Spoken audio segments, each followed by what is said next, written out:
It's a sweet forecast, though. Thank you. Oh, there you go. Yes. Yeah, you win. You win. Yeah, it is a pretty sweet forecast for today because we're just going to calm those temperatures down just a bit. It was really toasty yesterday, upper 80s over at Metro Airport. So it'll be a little more pleasant. We won't have the rain on tap like some areas saw yesterday. Here's a recap from yesterday's rain that was a little more prominent up into the Saginaw Valley, but we did have a couple little isolated pockets develop across southeastern Michigan as expected. Most of that was north of I-69, but then we got this one pesky one that developed really close to Detroit, just to the east of Hamtramck. And so we picked up more than 2 inches of rain, radar indicated, along that I-94 Gratiot corridor where we had some flooding concerns yesterday evening. But for those that didn't see the rain, I mean, you were just dealing with that sweltering heat. I mean, 88 over at Metro Airport yesterday, continuing that above average stretch of weather.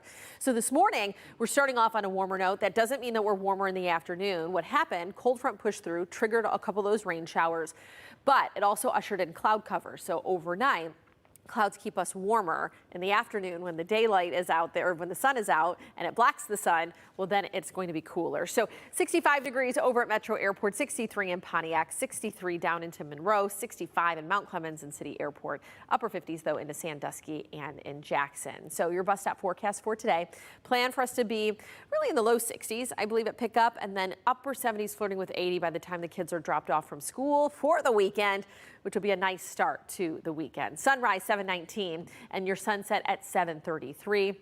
Let's go ahead and map out what that forecast will be like after sunset under those Friday night lights. So we will be into the 70s and upper 60s throughout the high school football games tonight. Few clouds, really pleasant conditions all across town.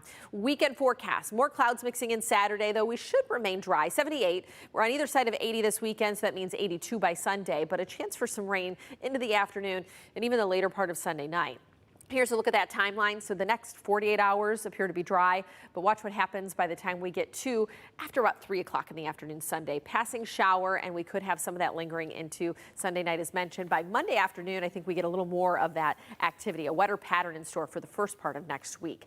Tracking the tropics, we do have Tropical Storm Gabrielle still churning in the open Atlantic, and not a big change when it comes to the conditions from just 24 hours ago, but what will change is the path of this. So it'll move to the northeast as we head into early next week, and that will dodge the U.S., which is great news. So here close to home, we fall into the upper 70s early next week, getting more into seasonal territory by Wednesday and Thursday, low to mid 70s, and we'll begin to dry out after a wetter start to the next work week. Darnell?